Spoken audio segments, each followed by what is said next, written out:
What's up, people, and welcome back to the I Am Conquering Mountains podcast. We have a wonderful guest this evening to talk about some of the things that we are working through dealing with our faith. And on this season, we're talking about our theme is a conquering faith, where we're not only just trying to help you to conquer those hardships and those heartaches that you go through, but also the goals and ambitions that you are striving for. And the guest that we have here today is certainly going to help us get on our fitness journey. We're 1 month in. This is where the New Year's resolutions start to kind of fade out. But the guest here today is going to help us continue pushing through that doubt, that wanted to give up, that wanted to throw the diet plan away, getting into those fitness goals. She is the founder, CEO, and a fitness and nutrition coach at Fitness Uncharted, where she is helping women to reach their peak fitness physiques, all while building a healthy relationship with food. She is the host of the Muscle Makeover podcast.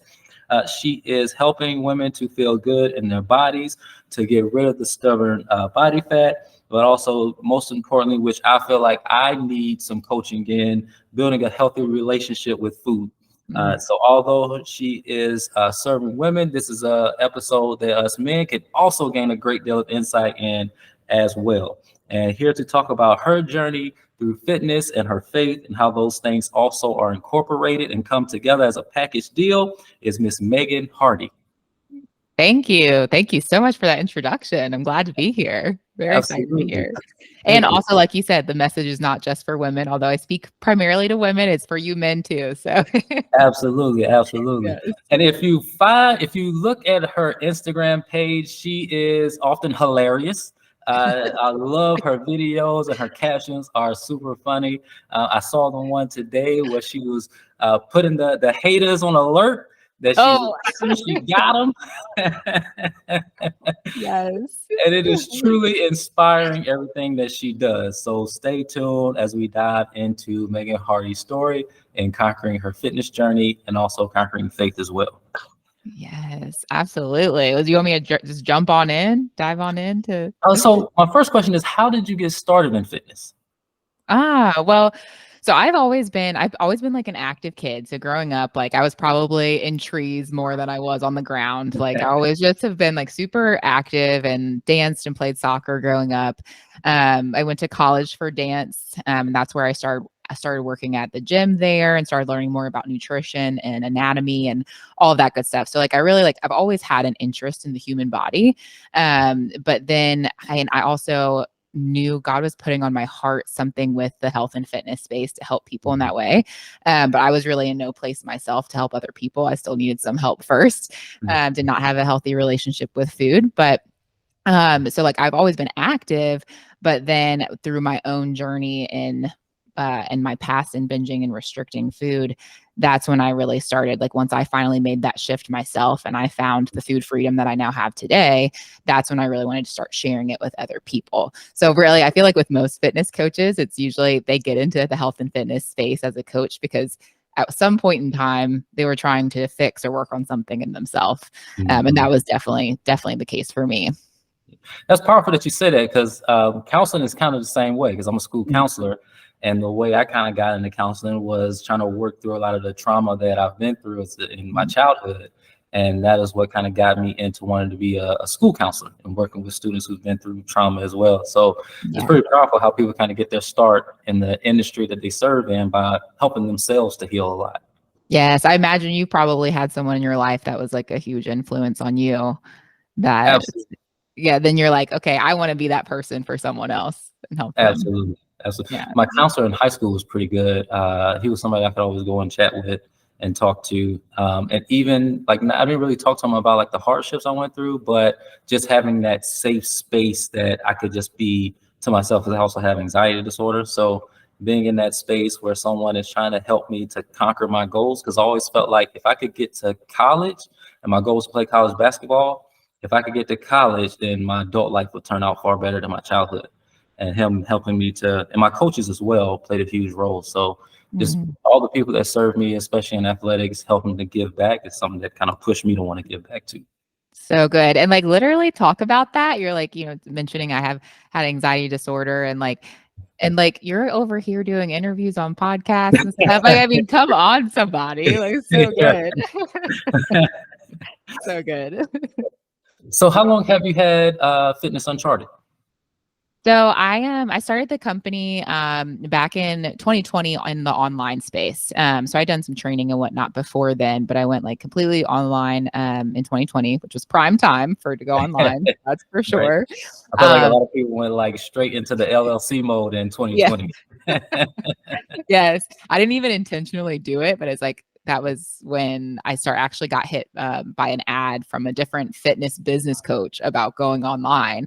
And I was like, oh, what's this about? And then it was perfect timing with, Nice. the vid and everything. But Yeah. but yeah, and then really like the idea and concept for Fitness Uncharted that really got placed on my heart back in 2015.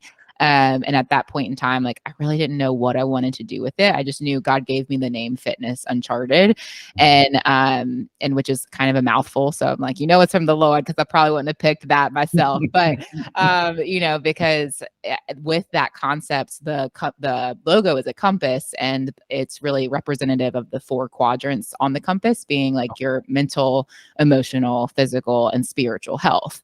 And it was this idea that he kind of gave me of like, what area of your life, where does your arrow need to be pointing today? Like, where do you need to be working on your fitness? Like, you could be really super physically fit and not be mentally or emotionally or spiritually fit, right? Like, you can be like healthy looking on the outside, not healthy looking on the inside, or vice versa. Maybe you have every other area of your life under wraps, but you're really struggling with the physical health or your relationship with food and things like that.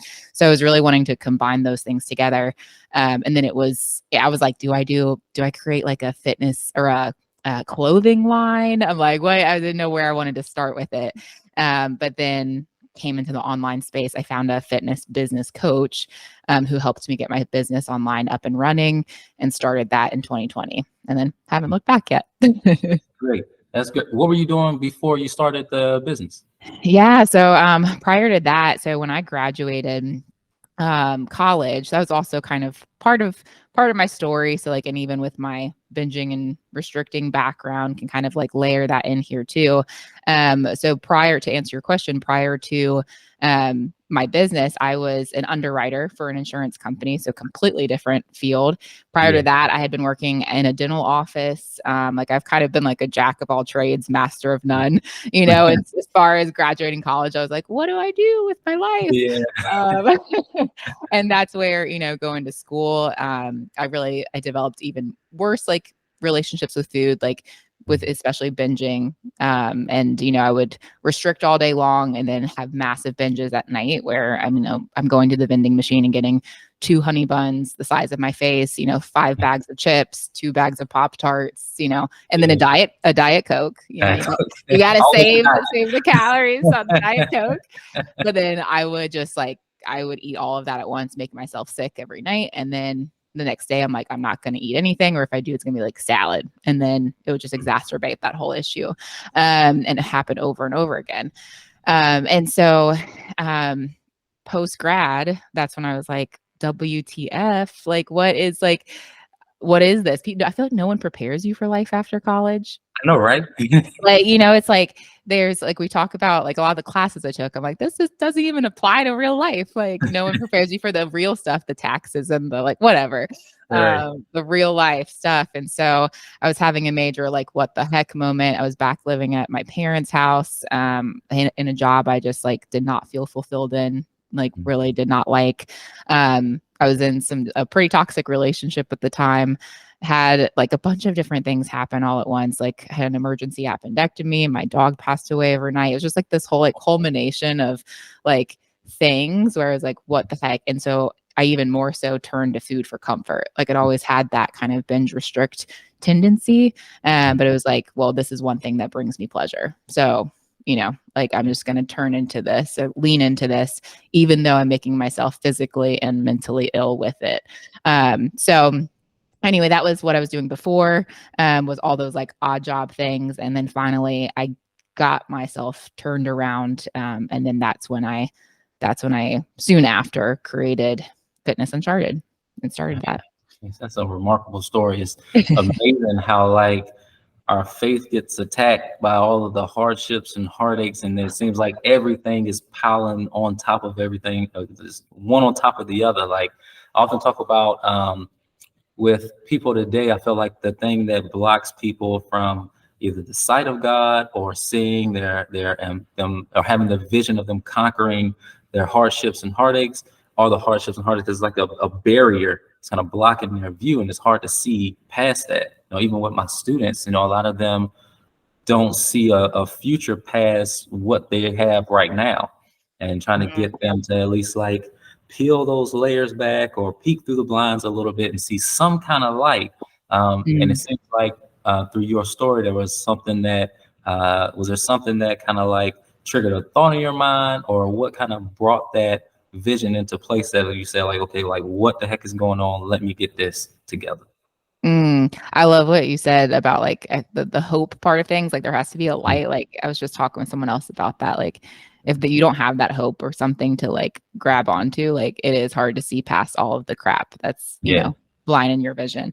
But for me, it was, I've been asked this before and I'm like, I don't know, there wasn't like a big turning point or moment or thing. I think it was more so for me of like, I'm so tired of feeling this way. And like what I'm doing is obviously not working. And if nothing changes, nothing changes, where I'm like, okay, this is not working. I did also at the time when I was really struggling with binging and restricting and that relationship with food, that was in a season where God probably wasn't at the forefront so much for me. So that's a big component for me. And then also I happened to meet my now husband, who helped on the physical side of things in the gym, where I was like, instead of doing tons and tons of cardio to try to make up for the binge that I just had, right? I just try to over exercise to work it off. Instead I was just incorporating more strength training and, focusing on getting stronger and then focusing on eating more throughout the day. And it was like some of those, the culmination of those things was where I actually finally got out of the cycle of binge restrict.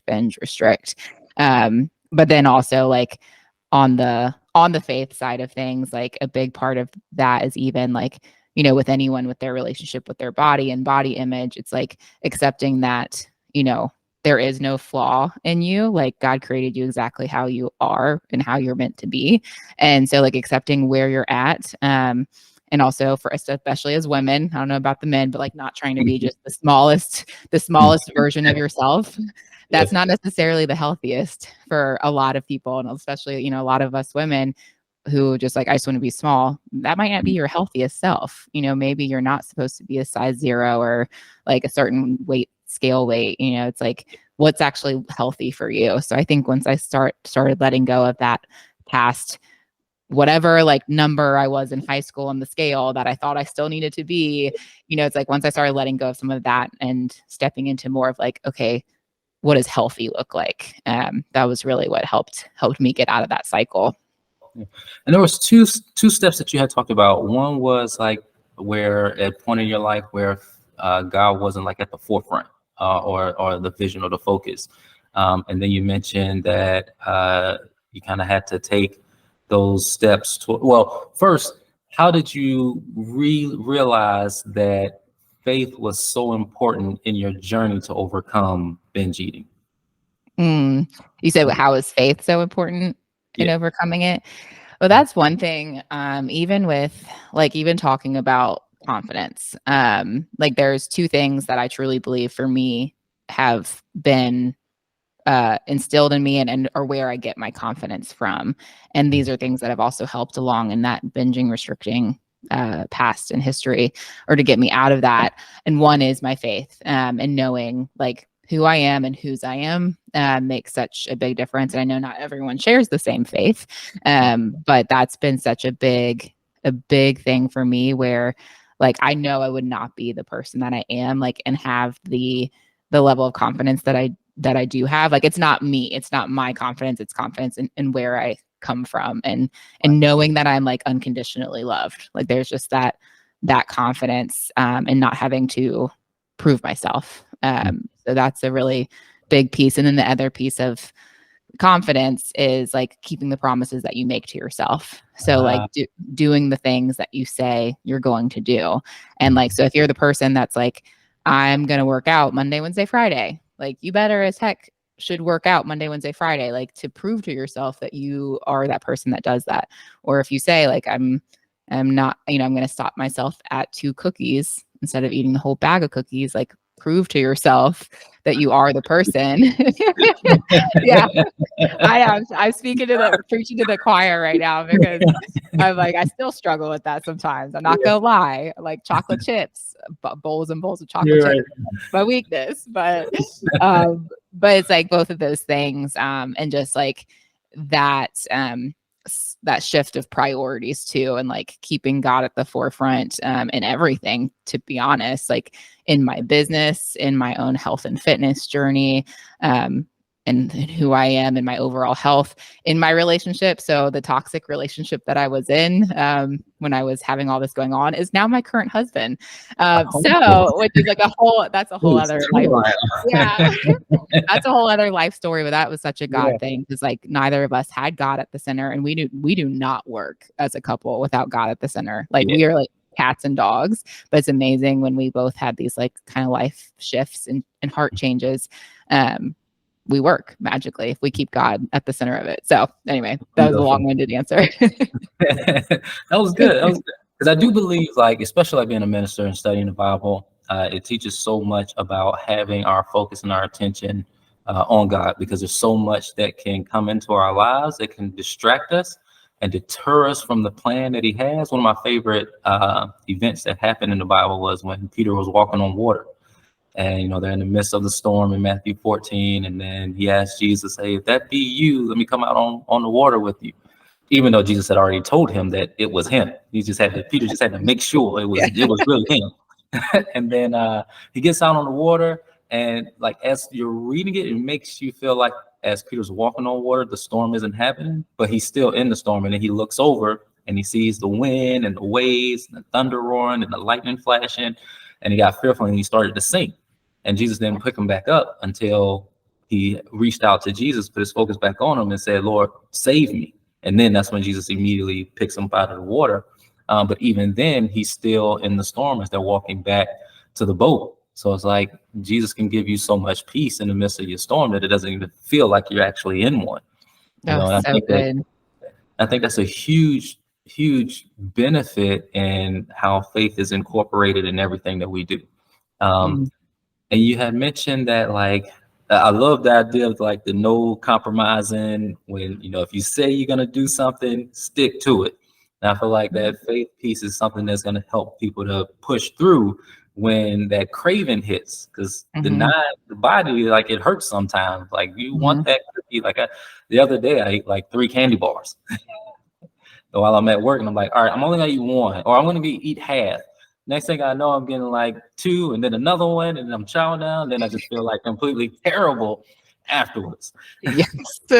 Yeah. So I think that's one thing, like to your point, like the self, like in every area of our life, like as Christians and walking in our faith journey too, like we want the self-discipline. Like that's a virtue, and that's a good thing that we should be striving for. But it's amazing how many people really struggle with food.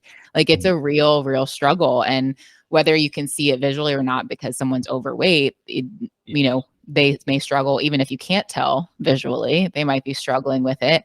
But it's so crazy. Like out of all of the like substance abuse that we could have, food's actually one of the most dangerous ones in a way, because we have to eat. Like with other, if you're an alcoholic, you don't have to drink to survive. Or if with other, drugs and things like that, it's like with food, if you have an issue or a problem with food, it's like we have to eat. So it's like kind of be giving like an alcoholic or a drug addict, like he was just a little bit, don't go overboard, so it's like it's such a hard thing. But like building that self-discipline in that area of life is like, it's so amazing how everything translates over, whether you're working on your spiritual fitness and discipline or the physical and your relationship with food. Like the same skills and things you're learning apply to both in both areas. Do you feel like people can increase their faith through exercise and fitness, or like increase that discipline through exercise and working out? Oh my gosh, I think absolutely. Yes. I think just even like our physiology like just Mhm. sets us up for we can set ourselves up for success if we're taking care of our bodies. Like we know the whole verse of like treat your body like a temple, but Yeah. it's even like doing a workout in the morning sets my day up for success in the sense that when I hit my desk, I'm ready to go and I'm alert and I'm queued up and I'm ready for my client or whoever I need to talk to. Like Mhm. I am like alert and I'm ready versus like if I'm rolling out of bed and I like don't and I skip my workout and whatever, it's like I'm just not the best version of me. And so I think that's one way it like really translates. But even like if we're taking care of ourselves physically, our physical health completely affects our mental and emotional health and vice versa. Like you can't have one without the other. And one great example of that is like your gut health or your gut. There's actually like a nerve that runs from your brain to your gut. Oh, And that's where like imagine when you get the gut feeling like you're really nervous and you have to feel like you got to poop your pants, right? You're like, yeah. oh my gosh, I'm so nervous, like I got to pee or I got to poop, whatever. That's literally that connection, like the brain gut Oh, okay. connection. It's like, so that's like a case in point or like a easy way to think about how much our mental health can Mhm. affect our physiology and our body. But then the opposite is also true. Like how we're taking care of our body completely affects the mental, emotional, spiritual. So I think Mhm. absolutely yes. I get anxious. I have to go to the bathroom. Yeah. And that's powerful because I do believe, like, even as a minister, I often hear preachers saying, like, they kind of discredit mental health some, and they kind of discredit or say you don't need physical fitness as much. I do believe that the foundation needs to be Christ, needs to be God. I do believe that God put people on this earth to help us with our spiritual, also with the physical as well.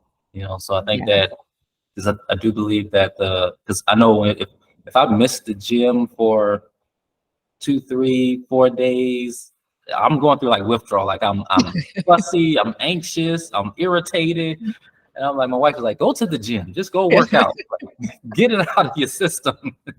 You're not being your best self, You're right.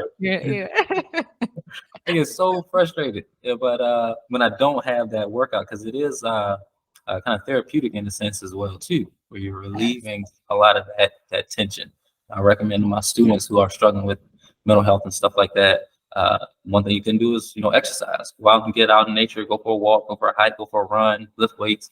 'Cause I do think that it does help with the mental fitness as well. But to go along with the question I asked about the increasing one's faith, I do look at because now I'm kind of trying to get into like hypertrophy Mm. and Mhm. working out till failure.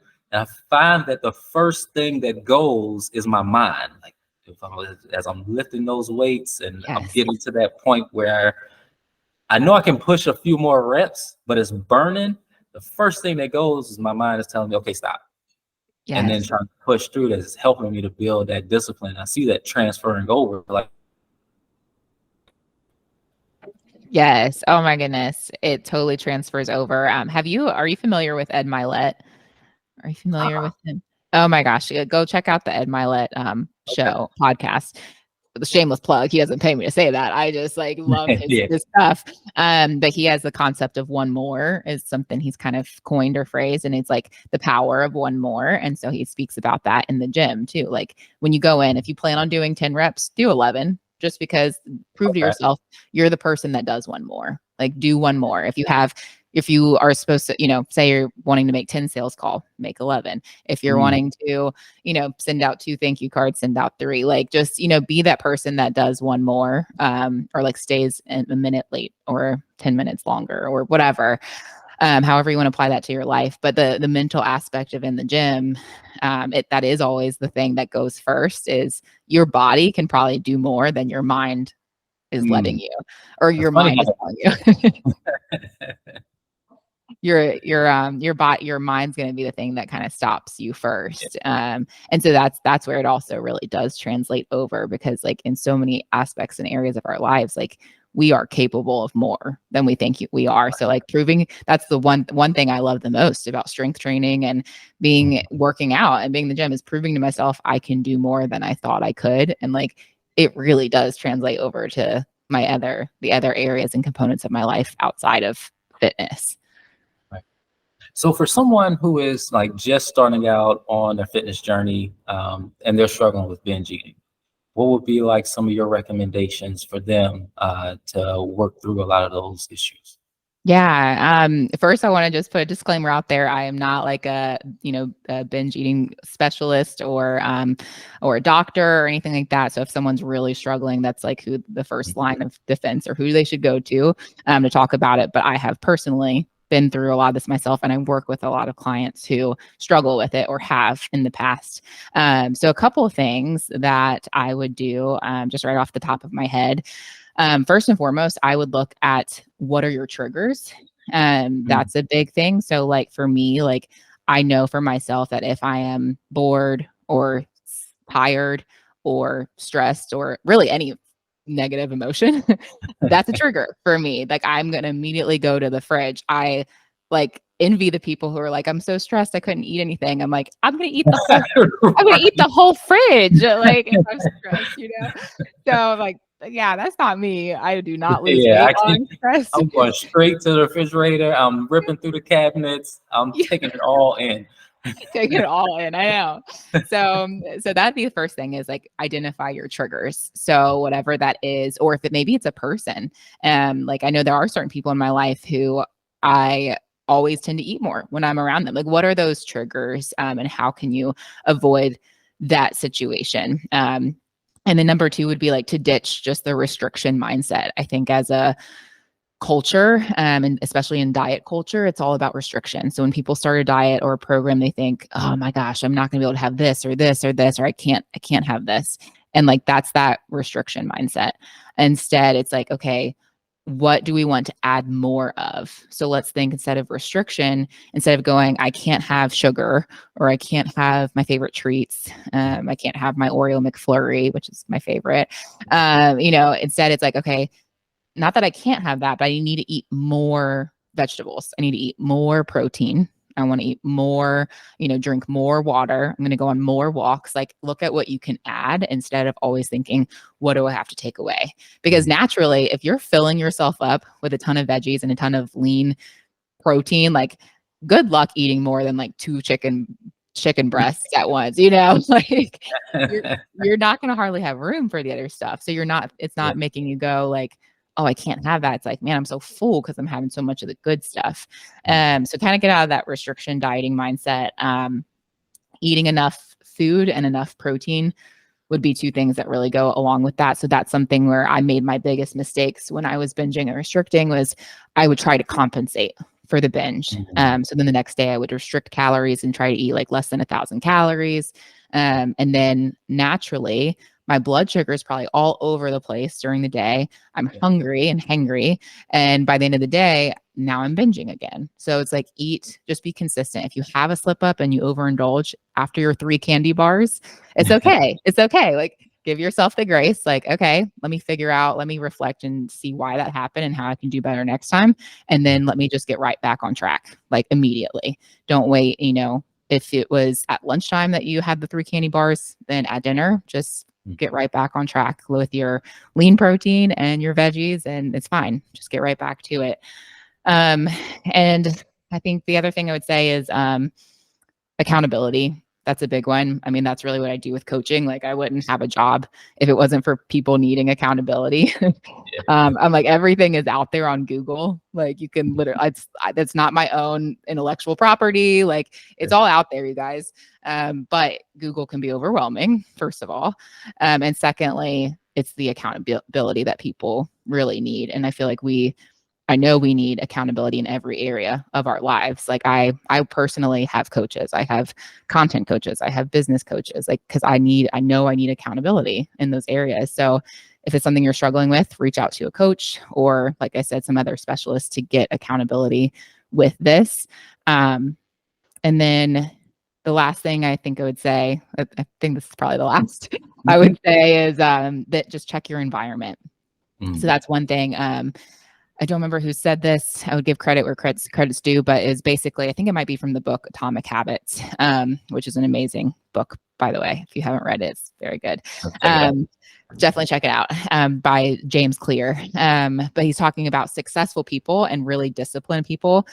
A lot of times we're like, oh my gosh, that person's so disciplined. They must just have so much discipline. They're so like whatever. And we make it more of this character trait and make it like this heroic thing when really that person has probably just set themselves up for more success by controlling their environment. So like for you with the candy bars, instead of having 3 candy bars available in the house, maybe just have 1 available to you. And then your butt has to go to the store to go get more candy bars if you want more. And most people, that's enough of a barrier that they're like, oh, never mind, forget it. I don't really want to have to leave my house. It's cold, whatever. And so people who are successful, they are better at not putting themselves in situations that are going to contribute to the bad behavior. So, yeah, that's in a nutshell. That's good. It's funny. You mentioned like your environment and play a role in it. When I had the 3 candy bars, I was work on our attendance for the school that I'm at, and we were thinking about ways to kind of get kids to be more attentive in school. So one reward we were talking about was doing like perfect attendance certificates and giving kids like a reward of like a candy bar. So one of my staff members bought a big box of candy bars from like Sam's Club, and I had them in my drawer. I was like, man, I could really use some chocolate right now. And I got one. Sorry, I'm only gonna eat half of it. Next thing I know, it was all gone. Then like 30 minutes later, I'm getting another one. Like an hour later, I'm getting another one. I'm throwing them away. Yes. My sweets are my weakness. I'm right there with you. I'm like, oh man. People say they got a sweet tooth. I got a sweet grill. Yes. My brother has no sweet tooth. I mean, he literally like never. We always know like if we have cake out or dessert or anything, we're like, you don't want a piece, right? He's like, yeah, no. Like he can pass it up. So I'm like, I know I got your sweet tooth too. Like in mom's belly, I'm like, I definitely got your sweet tooth. Yeah. So how long did it take you to see like the physical changes in your body that you wanted to see? So that was definitely also a journey and a process. I think the other thing that really helped actually with all the hater comments, that you see me talking about on Instagram, because a lot of people are like, oh, you're on roids, whatever. And I'm like, no, I'm natural. I promise. Like I'm a very transparent person. If I would say so, like, and I would own it. But I think what people don't realize is that this is over a decade of consistency and hard work. I mean, I've had my off days or my overindulgences still. Like I'm still not perfect. I probably overindulged last week on some sweets. It's like, but for the most part, I've been 80 to 90% consistent for over a decade with strength training and eating mostly well, that amount of time. So it just builds year over year. So that's also something I like to encourage people and my clients. It's like, if we can extend our time horizon of how long we think something should take us, we'll be way more successful. So instead of looking at it as like, okay, where can I get in 3 months? It's like, try like a year or like 2 years. If you can extend that time horizon out, then you're going to be so much more successful.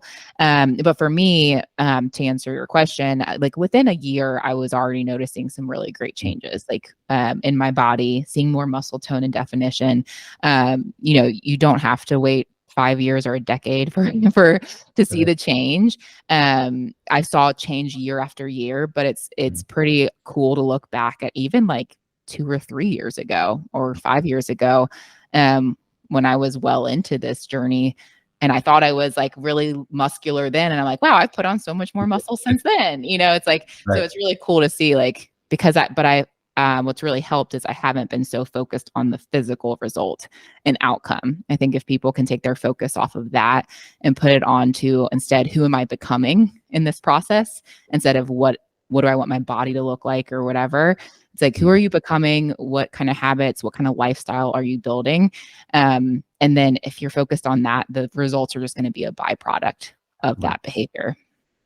Also, started looking at if I'm not seeing like the scale move or the physical changes I want to see, also look at, can I lift more? Like, am I lifting more weight? Am I able to do more reps? Is that changing?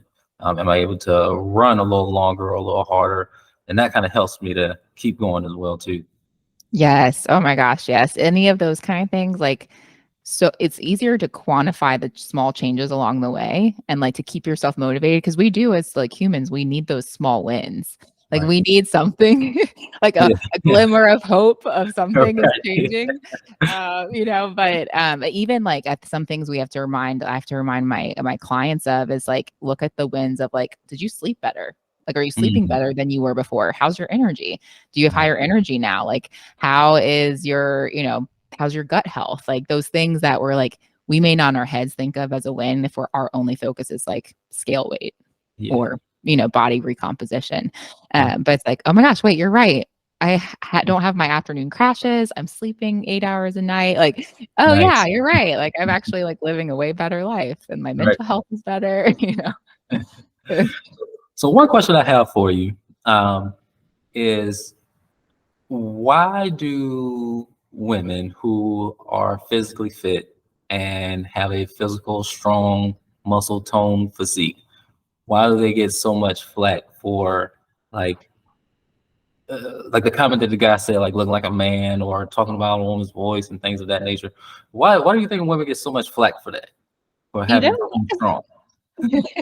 You know what? I would actually love your take on this as another guy, a man, and someone who seems very confident in themselves. Because I do feel like I've actually talked with several other men about this. One being my husband, he Mhm. loves he loves it. Doesn't make him feel any less manly that I'm a strong woman. It's Yeah, like and I'm like, that's all that matters to me. Whenever I get the hater comments, I'm like, my yeah, husband thinks I'm beautiful, so I'm good. right. That's Yeah, fine. And I like how I look, so I'm like, that's fine. I don't care. But it is interesting, and I don't know if it's from other people in conversation I've had. They're like other people's thoughts or opinions are like maybe it's they feel like a lack of control because you're not trying to fit a certain stereotype of what a woman should look like. Maybe it's because you're making them feel weak because you have more muscle than them. Like maybe yeah, like, I'm like, I don't know. I'm the person I'm like, I will never ever understand someone who takes time out of their day to make hateful comments to someone else. Cause I'm like, if I don't like the way someone looks, I'm not going to tell them that. I'm going to keep scrolling, like I'm not right. going to. So I don't know, but I would love to get your take on what you think that comes from. I think a lot of it comes from like some type of. I think some are a bit insecure. Some men are. I think that some, and I also think that because every time I see that comment, I also think we'll post like, "Well, here's another insecure man who can look like the woman he's or badgering," or so I'll post something like that. Um, but I also think that with like the society's old standards of what the woman should look like, Mhm. you look at like those old videos of women working out, there were like no weights or very little weight, body movement, stuff like that. So I think a lot of it comes from like insecurity, but also thinking about where a person is, because often we'll see like older men saying stuff like that. Mhm. But it Mhm. doesn't bother me at all. Like I'm not the fittest guy on earth. Like I'm working towards my fitness goals, but it kind of inspires me and motivates me to see women crushing it in the gym. Yeah. Yeah. It's really like encouraging, inspiring because I work out at a gym and I'm like any of the guys in there, like I go at the same time every day and there's all ranges of age. And some of the most supportive ones being the older guys in there, who are just like they're like, no, I think it's awesome because Yeah. they're like, it proves the discipline. Like we know, I think especially when you're around people who have been in that space themselves or they've tried, they are appreciative, granted, unless if they have the insecurity part there that they're not where they want to be, then they're going to probably dogging you. But it's like when you recognize the discipline or consistency Mhm. that it takes, it's like, no, wait, that's actually really awesome and I respect that. But then you have the people on the flip side who are probably insecure And I also about. think that oh sorry, don't mean to cut you off. No, go ahead. Also think that like social media being behind the computer screen kind of gives people some courage to say what they want to say and not. I heard one guy say like not get punched in the face for it. Yeah. Not to use that term as a minister, but but not to have to deal with the repercussions of saying it in front of somebody, because 9 times out of 10, I don't think they would say it to the actual person, if they were face to face with you. What do they call it? What do they call that? Is it internet warriors, or what do they call that? What, like internet thugs or something like that? Yeah, like where someone who would only say it over the internet. Yeah. Because I'm like, thankfully, I have never gotten that in person. But to your point, I think that's why there's this like, safety net where they know I won't punch them in the face if it's over the internet. Right. You got a security blanket with the screen. Yeah. So if somebody wanted to sign up with your program, the Fitness Uncharted, how could they get in contact with you?